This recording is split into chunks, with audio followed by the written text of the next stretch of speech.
One more guest here for this Wednesday edition of the show. That is Wes Reynolds, at Wes Reynolds, and the number 1 on Twitter. Wes, how's it going today, man? We are freezing here in Indiana, Adam. I'm not sure about you in Ohio, but it's been very, very cold here in the Midwest, even by Midwest standards. Dude, it's brutal. It is so bad out there. And, every year I kind of ask myself, why don't I just go south or west for the winter? I mean, like a bird or something. Just get away from this and not deal with it. I really should. I mean, this is this has been bad, but trying to get through it.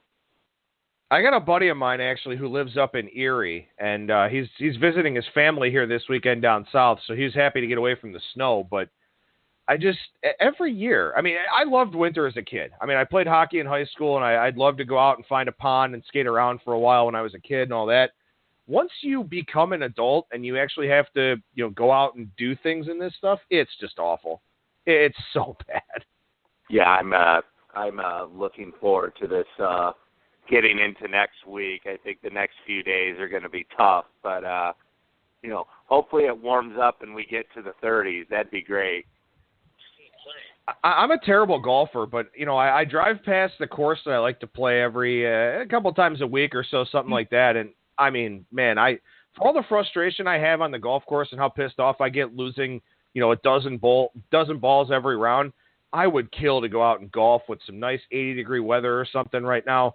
I got to find a place where it's just 80 year-round and go ahead and deal with that. But the one nice thing about cold weather is that it means that all the bowl games are going on. So we got plenty of things to look at there.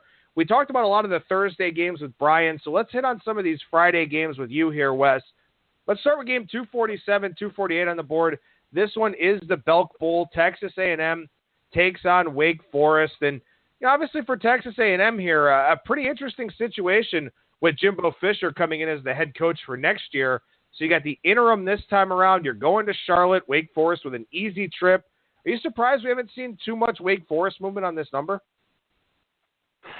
Actually, I think there's a lot of people, and I would include myself in that are a little skittish about this game because I think this is one of the more tricky handicaps on the board. I mean, if you look at Wake Forest, I mean, it was like two different teams this year.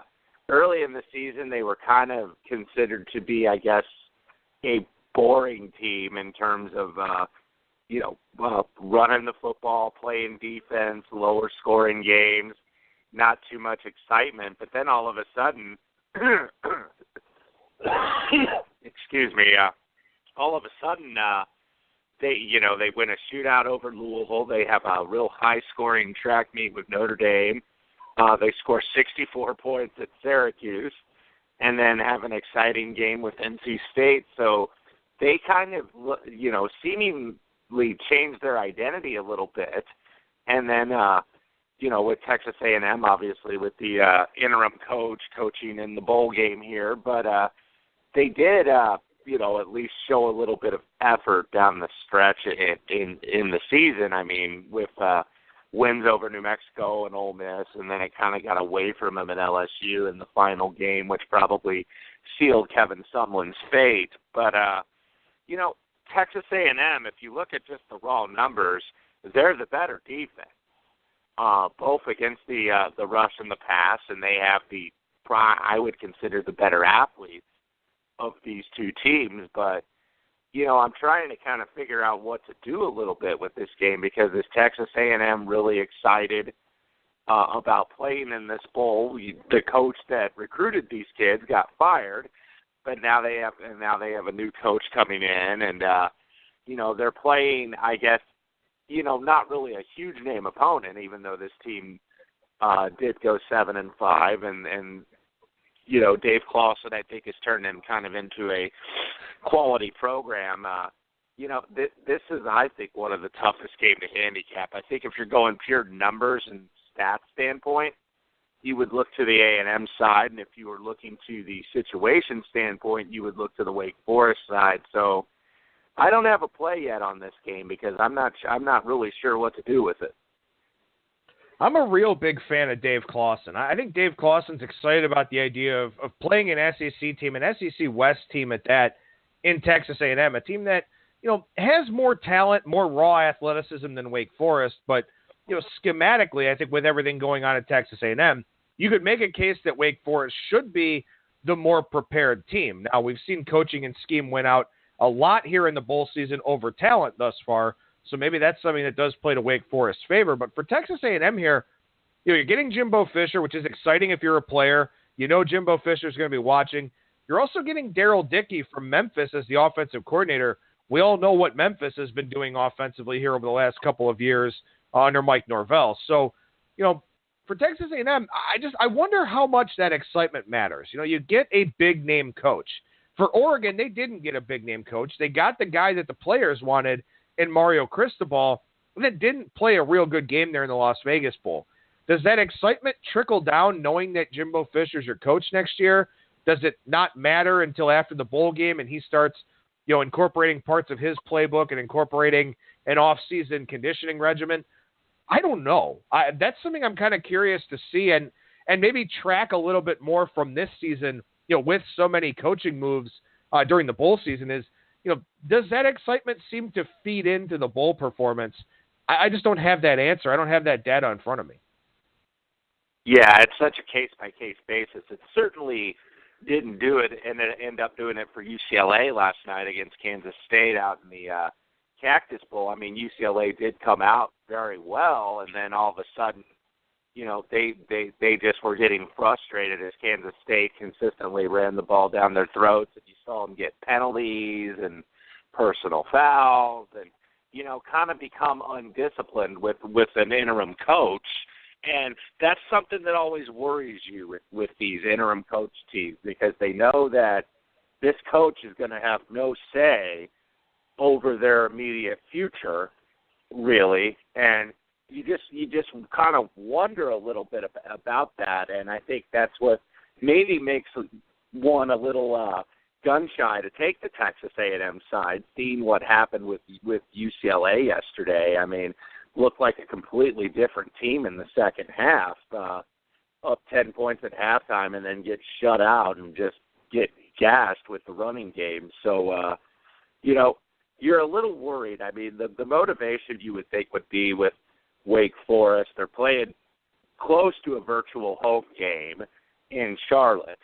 And also the fact, to get an SEC opponent. And I think, the ACC, I think, always kind of seems to have their chip on their shoulder, like, hey, we play good football in this conference too, and get ignored with the SEC down south.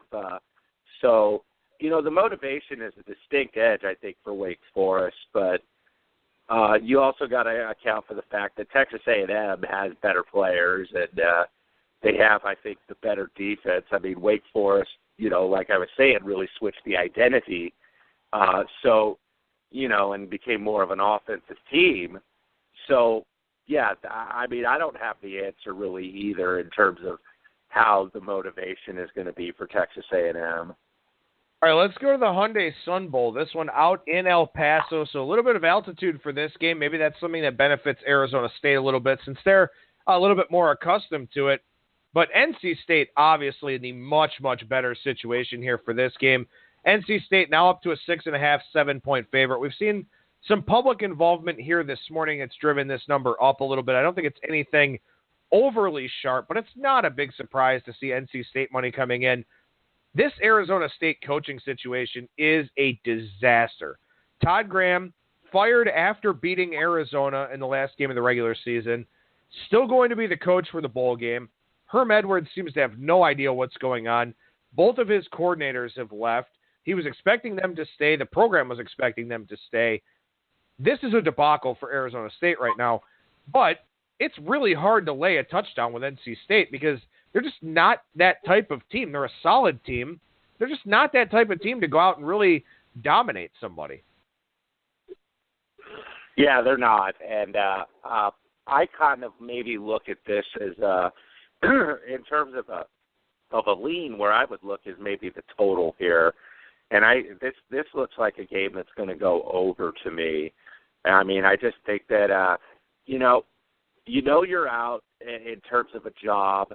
Why not kind of just let it all hang out and kind of let it rip here is, I think, maybe an approach for Arizona State. And, NC State's offense has improved under Dave Doran kind of over time. We know that the ASU defense can give up points. They're giving up about 31 a game. So, we've seen them, get gashed, I think, in some of these games defensively. I mean, they had that game at Texas Tech where they gave up 52. They gave up 35 to Oregon. They gave up 44 at UCLA. So, we know that Arizona State isn't going to, really bring the greatest effort, I guess, defensively, and they're just not that good on that side of the ball. But, in terms of a side, in terms of an advantage, I'm not comfortable laying NC State with a touchdown. The players, you want to see if they want to prove their worth to the new coach, and the fact that also, they did get recruited by this guy. I don't know how much of a loyalty they have to Todd Graham, but, that staff is the one that recruited them. The trend players here will look at NC State, the fact that they went 8-1 under the total in their last 9 games, and I think that actually I like to play against kind of those streaks when you get to a bowl game because, those are, when you're going on those streaks, that's week to week to week. And now that you've had close to a month off, I think those streaks are really irrelevant and people kind of overplay those. So I would lean toward the over here in the Sun Bowl. One thing you could take a look at here, Dave Doran told Tennessee no during the interesting Tennessee recruitment for a head coach. So he stayed with NC State. Maybe that's something that the players do respect and appreciate here. If you are looking at this game from a side standpoint, I think from a total standpoint, you're onto something here because one of the things about NC State, they're not all that sexy, not full of explosive plays, but they don't turn the football over. Ryan Finley only threw 6 interceptions this year, completed 64% of his throws. They had a 1,000-yard rusher in Naheem Hines. So NC State, did move the football and did take care of the football. And if they're going to do that here in this spot, that is something that benefits them. Also for the Arizona State side with quarterback Manny Wilkins, he won't have to avoid Bradley Chubb because Bradley Chubb expected not to play for NC State, wants to focus on the draft, and you can't blame him for that. So that's a really key piece for NC State. You take away a great pass rusher at a defensive end position like that, and instead of a team cutting down its playbook to avoid running things to that side of the field, now they've got the whole side of the field open to them. It's something that we saw when people were talking bad about Jadeveon Clowney's tape his junior year at South Carolina. He couldn't make plays because he was double and triple teamed, and everything was run to the other side of the field. Well, now for Arizona State, you've got a guy in Todd Graham that likes to put up points, and he's got the full use of his playbook, full use of the field sideline to sideline.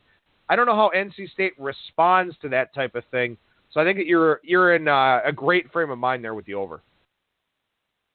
Yeah, when you have a game like this and you have a coach that's going to be out, and Todd Graham, I would think he did have some success at Tulsa and especially at Tulsa and at Pittsburgh.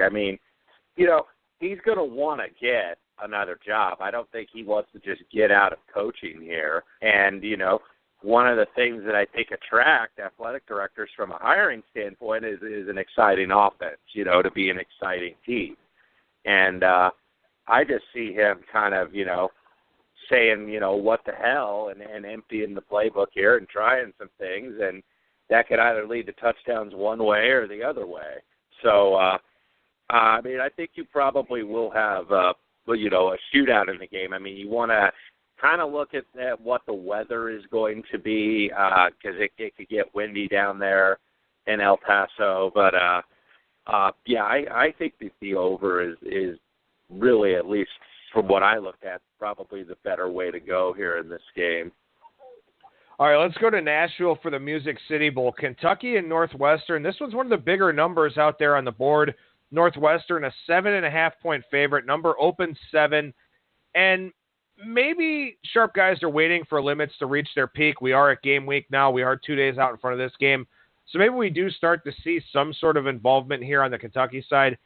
But I got to say, Wes, it's a little bit telling to me that we haven't seen anyone make a grab on Kentucky with the 7.5. It sort of feels to me like either nobody wants any part of this game or Northwestern is the side, because that 7.5 getting the hook on the key number, generally something you want to look to do, especially in a game that has a total in the low 50s. But we haven't seen that yet, and that's one of those things I talk about on this show of looking for context clues in the line and in the market.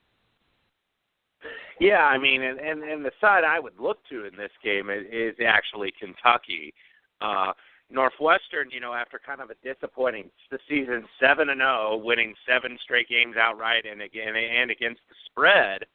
So when you're looking at these numbers, you see a 9-3 ATS team against a 3-9 ATS team, and people are going to want to gravitate, I think, normally toward the team with the better spread record, which in this case is Northwestern, and the fact that Kentucky also got blown out in their last 2 games by Georgia and Louisville. I mean, but that would make me kind of want to lean toward the Kentucky side because, I mean, Northwestern historically is a team that I've kind of looked at to back in underdog situations, and I think Cass Fitzgerald's been very good as an underdog type of coach, and I mean, beaten a lot of ranked teams over time. But I mean, if you look at Northwestern, I mean, they did beat Iowa and Michigan State at home, which were very close games that could have went either way. But a lot of the teams they kind of beat down the stretch,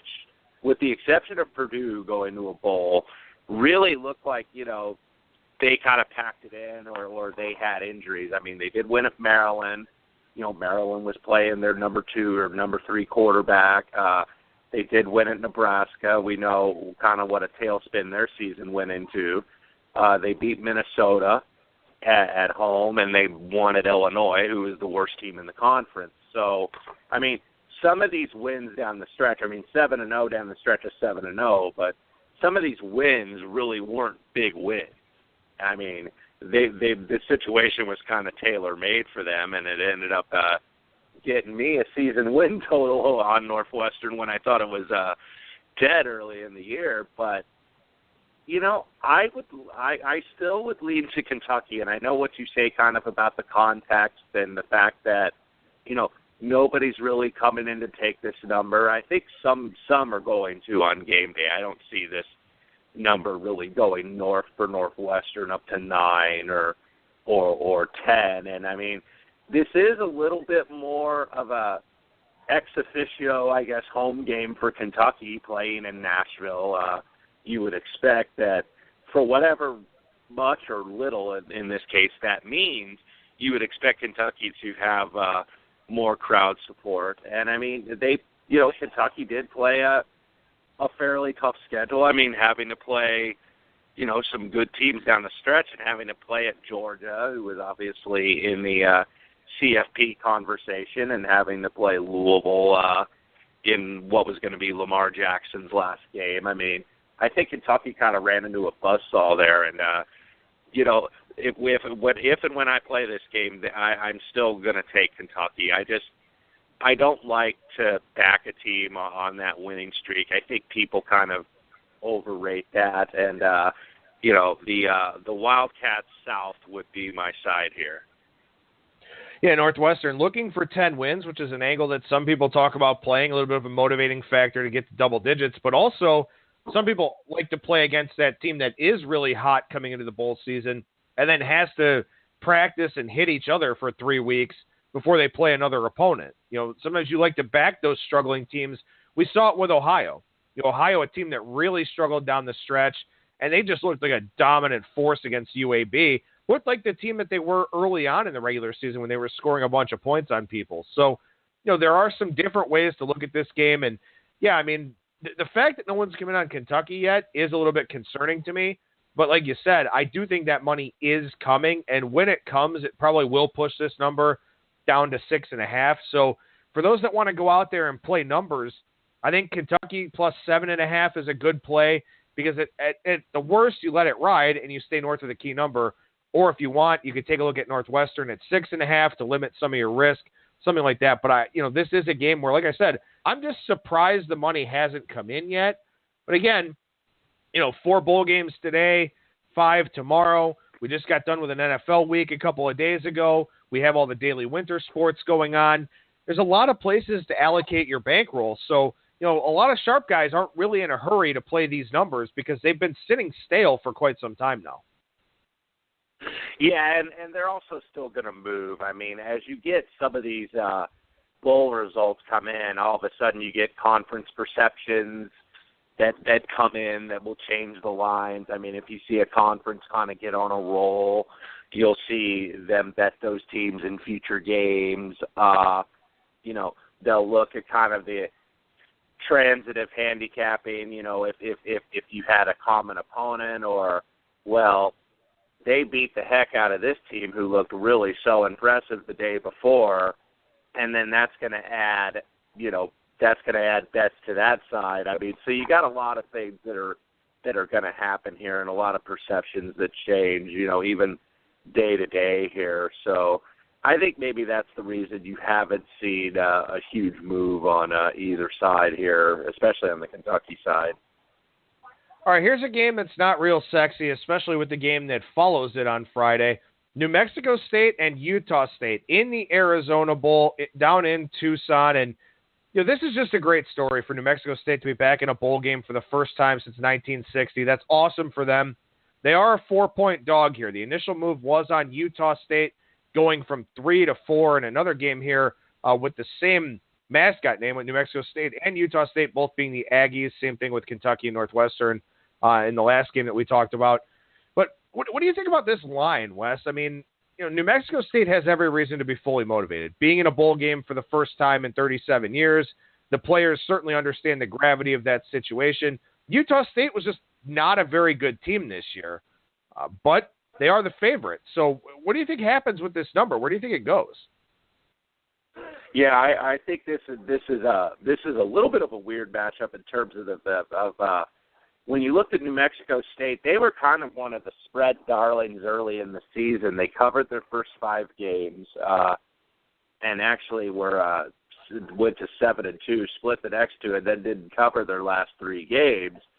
So, you wonder with the team that hasn't been to a bowl game like New Mexico State, the motivation can work 2 ways. The motivation can be, hey, man, we haven't been to a bowl game since 1960, which coincidentally enough was against Utah State in the Sun Bowl, was their last time they'd been to a bowl game. Utah State also did not go to one the previous year, but had been the previous several years before that. So the motivation can be we're excited to be here and we're going to come out, or we're just come out firing, or we're just going to be happy to be here. We accomplished our goal, getting to a bowl game. So that's what you wonder with I guess the motivation. New Mexico State has the better offense, clearly here. Tyler Rogers, 3,800 yards, 26 touchdowns. He did those 16 interceptions, but Utah State, I think, comes in with the better pass defense. They rated, I believe, 16th in the country, but they also had They were also 117th in rushing, and probably a little bit of that was skewed by Air Force in the last game, running for over 400 yards on them. If you look at another thing people look at in bowls in terms of angles to try to get some clues on these teams is maybe your schedule rank. Utah State did play the tougher schedule, having to play Wisconsin and Wake Forest. They also play in the Mountain West, which is a better league than the Sun Belt, and they played bowl teams like Colorado State, Wyoming, Boise, and those teams. Whereas New Mexico State, playing in the Sun Belt, they're probably the best 2 teams they played were Arizona State and Appalachian State. I mean, so perception will be down on the Sun Belt, but it was down on the Sun Belt in the in the Dollar General Bowl, and Appalachian State completely shut out Toledo. So, some of this conference stuff I think is kind of overrated. I still think you got to look at the matchup instead of just fading a conference. I mean, conferences will have bad years and will have good years. So I don't see any really long-term trends there. But, I think that this is also, I think, a very tough game. I think Utah State is the better team here and have played the better competition. But I'm really not keen. I don't think they're really that good. Not the standard I think that they were with when Gary Anderson was certainly there. But I would lean a little bit, and it's getting most of the money. My lean, though, would probably be to the over here because I'm not sure how good this New Mexico State defense really is. And I'm eager to see if you're going to see a lot of trickery here, maybe trying to go against the grain. I mean, what I was talking about earlier, New Mexico State's got a pretty potent passing offense, and Utah State defends that better than the run. So, it's going to be interesting to see the game plans here, but I really can't make a case for either side. So my lean would likely be to the over. Just want to clarify what I said. Obviously, 1960, 57 years ago, not 37 years ago. Apparently, I can't do math today. But, yeah, that is what's really interesting about this game is that Utah State has played the better schedule, probably does have the better defense, but New Mexico State has the offense, and they have the storyline. They have that buzz from being in a bowl game for the first time in a while. Maybe this is something of a Sharp versus Public split, but, again, I don't know how invested Sharp players are in taking a look at this Utah State side. So should be an interesting game to be sure. And again, kudos to New Mexico State. Maybe they fare a little bit better writing the last chapter of their storybook than UAB did in the Bahamas Bowl. One more game for Friday to take a look at. I think people kind of know these two teams. USC, Ohio State, Cotton Bowl. Buckeyes 7.5-point favorites. JT Barrett playing his last college game in his home state of Texas. Are you surprised that we haven't seen any USC money come back after the initial move? I am a little bit surprised. I mean, you would anticipate that Ohio State, being I think, really the last team left out of the college football playoff, was going to get some money and was going to want to prove something. And plus, I think, the coaching edge in terms of most people, I think, would say Meyer over Helton is a big coaching edge.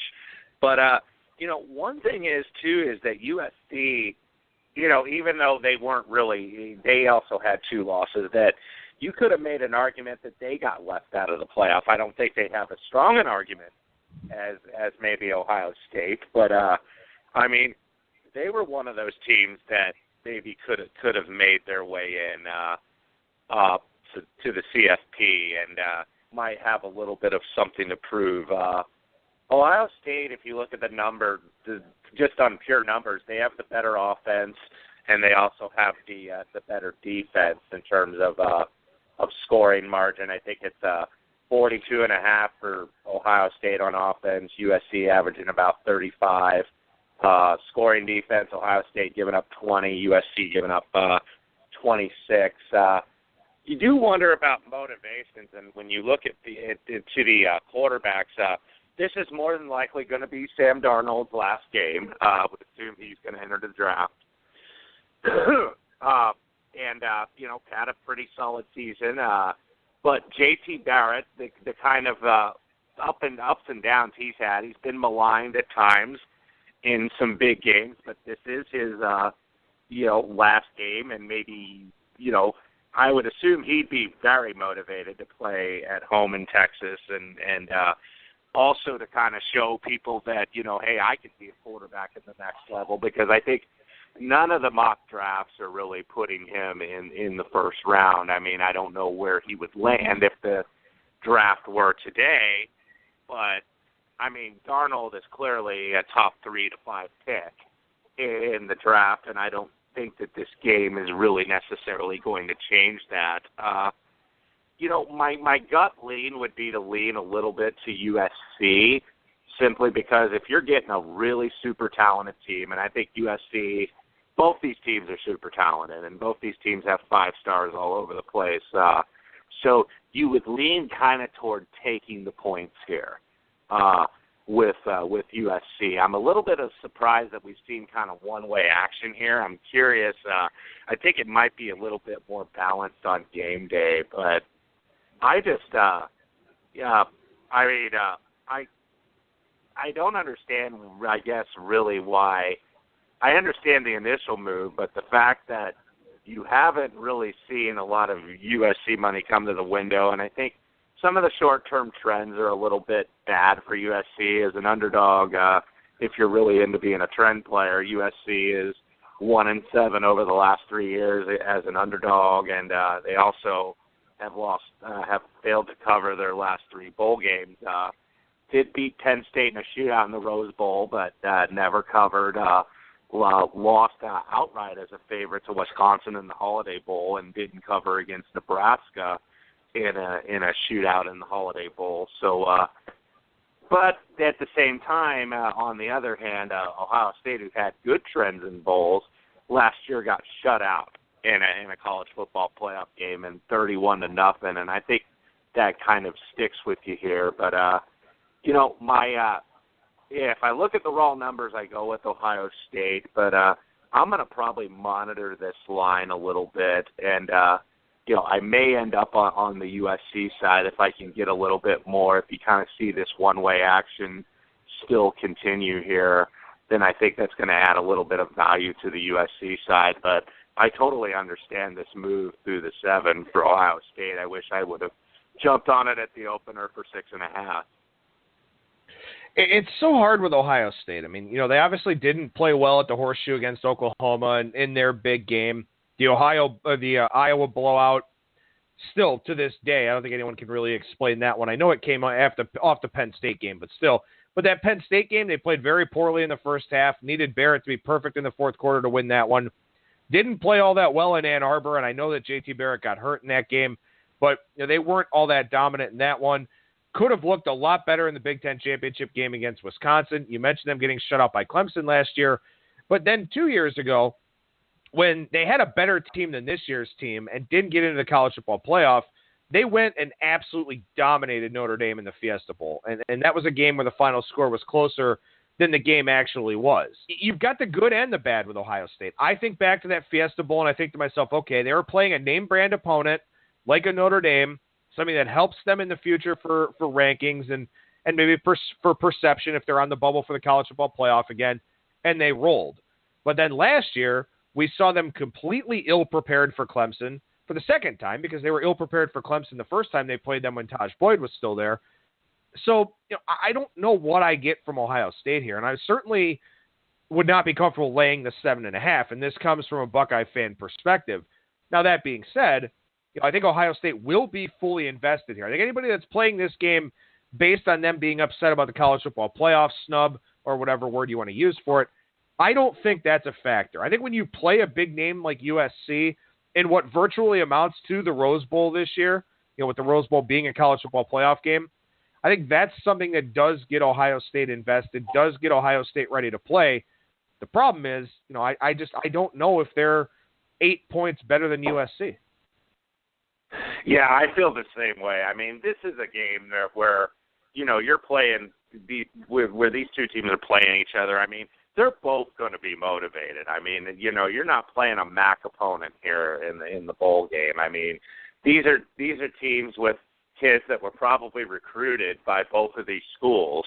So, or went on visits to both of these schools and maybe chose one over the other, in terms of what their finalists were when it came down to, kind of breaking down where they were going to choose to go to school. But, yeah, motivation, I think this is one of the few games where it's not really an issue. I mean, you would expect both teams really want this and will embrace this challenge and not just kind of roll over because they didn't get in the CFP playoff. I mean, this is kind of almost, the best of the rest, I guess, in terms of not getting in the CFP playoff. And you can make argument that maybe these two teams would beat a couple of those teams in the playoff on a neutral site. I mean, they're certainly, good, solid teams. I mean, but in terms of, I don't think Ohio State, and I think you're right, Adam, I don't think Ohio State overwhelms USC with talent. I mean,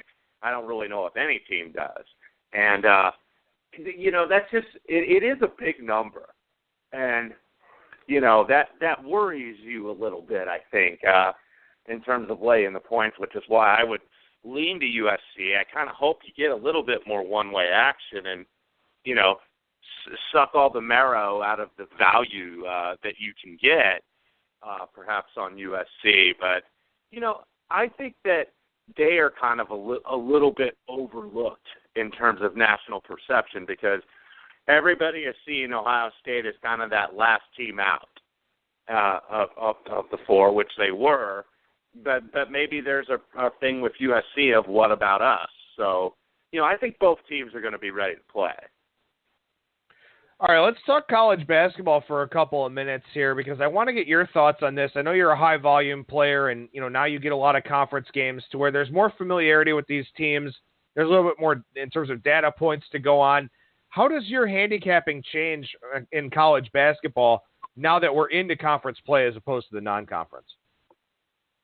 I think, with certain teams around after finals, so around like December 20th, you were getting some kids maybe eligible that were mid-year transfers or had some academic issues. So you got to look and see which teams have those and kind of how they acclimate new players into the starting rotations and whatnot. But it's really gotten a little bit weird this year in terms of when the conferences are playing. I mean, we saw the Big Ten for the first time really play games in early December because now they have the Big Ten tournament this year is in Madison Square Garden, which is obviously the Big East has that date, that second week right before the NCAA tournament.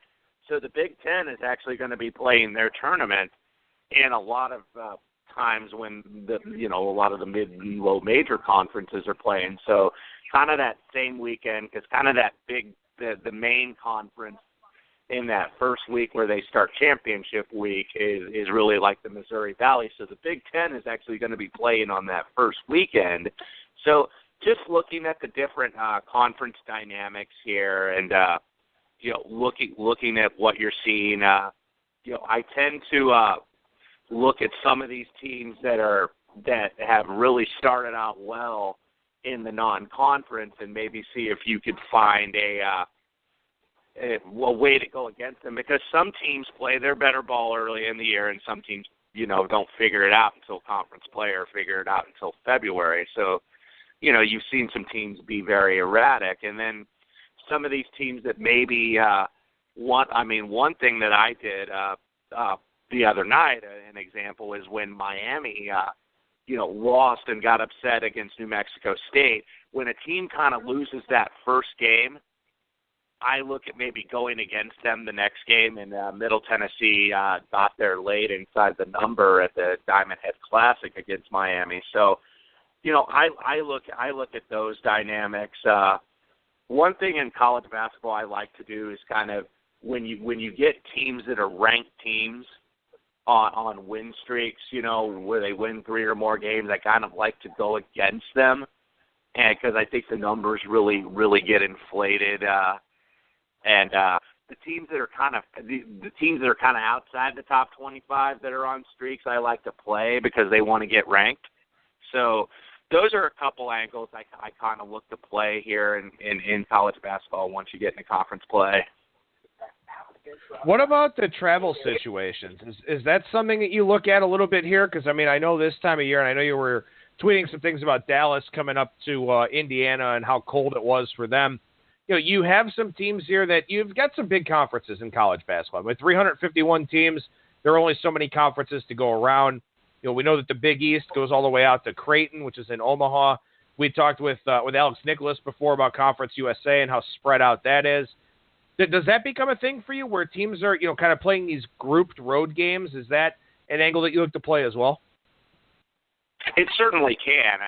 And it works the other way too. Like, if you'll notice with the Ivy League, they play back-to-backs on Friday and Saturday, and more often than not, it's two homes, home and home, and then away. You know, sometimes it could be home and away. It could be a split if you have two teams that are really close together, like Columbia and Penn or something like that, because that's a train ride from New York to Philly. So sometimes you will see they play a home game Friday night and then an away game the next night. But more often than not, it's back-to-back home games or back-to-back away games for the Ivy League. So they're really, you know, short-term turnarounds. But then, I mean, you won't see these games on the board. I mean, so you can't take advantage of it. But if you look at like the WAC, where you have Chicago State that has to go all the way out to Bakersfield, or has to go all the way out to Las Cruces, or to Phoenix to play Grand Canyon. I mean, now usually when they have those, they'll have you in back-to-back road games, probably like a Thursday, Saturday split. And, you know, I think the conferences try to do that. You know, you see the Pac-12 doing that. You know, if you go play a team on the road in the Bay Area, if you go play Cal on Thursday, you're going to probably end up playing Stanford on Saturday.